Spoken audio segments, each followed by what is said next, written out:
Can the baseball? Well, sometimes we just can't get in front of the ball. So now let's watch as Edgar is moving to his right to the ball. He's trying to get to it, but he just can't get to it.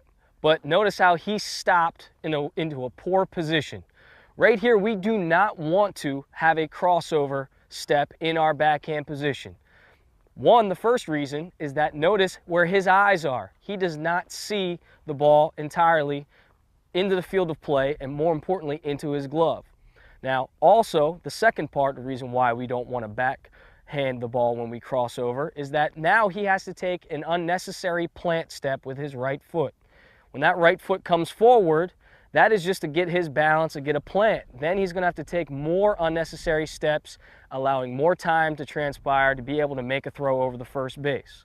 But now let's look at it from the proper technique.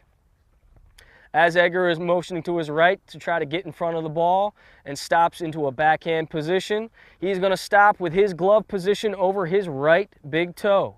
We don't want to have the glove inside of our body, or else we can just field the ball routinely in front. You want to have it out in front of our right big toe, and notice how his arm is completely in a line from shoulder down to wrist. So now let's talk about our wrist.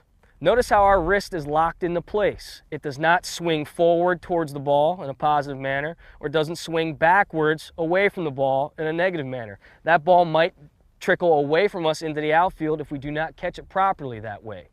So the only movement in our arm will start in our elbow. Notice how there can be a bend in our elbow when we're receiving the baseball, how we can go forward when receiving the baseball or retreating back at all, and the only moving body part is our elbow.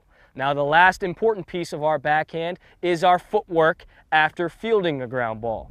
Once you get into that position and the ground ball is coming, as he receives the baseball over his right foot, now it's important that he brings his right foot in front of his left and is able to get himself up into a strong, ready position with momentum, throwing the ball across the diamond. Now let's see it in full speed.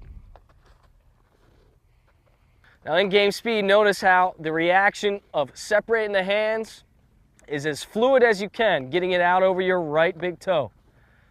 The important part is that after Edgar catches the ball, he has that firm plant foot. He's able to step up and be able to make some great plays while transitioning all of his glove work out to his throwing circle.